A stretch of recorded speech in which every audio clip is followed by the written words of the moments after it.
Bună ziua! Astăzi vă voi învăța cum să vă rutați telefonul. Și am căutat acest mod de a ruta telefonul câteva săptămâni și în sfârșit am dat de el. Nu aveți rutări pe telefon, nicio problemă.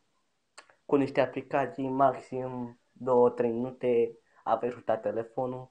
Și partea mai bună la acest mod de rutat este faptul că nu necesită calculatorul sau alte complicări. De fapt, e chiar foarte simplu.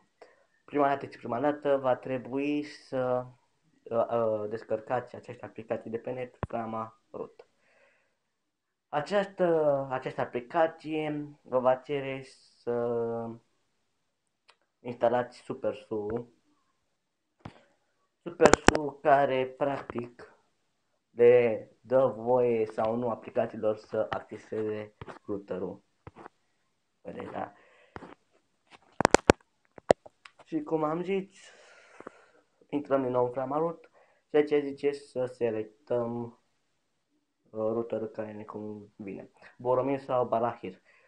Păi mie nu mi-a mers cu Boromirul, poate dacă vom merge foarte bine, mie mi-a mers cu Barahirul.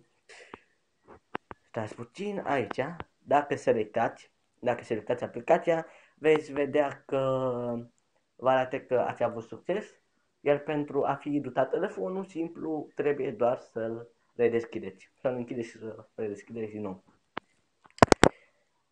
Și ca să fiți siguri că ați rutat telefonul, luați-vă această aplicație de pe magazin Play sau de unde vreți. Se numește Root Checker Basic. La mine arată că nu am rutări pe acest serviciu, telefonul meu este un Sunny F38 cu Android 4.2. Și apăsăm Verify Root și arată foarte simplu. Felicitări, acest telefon a fost rutat. Și cam atâta. Vă mulțumesc că m-ați urmărit. O zi bună!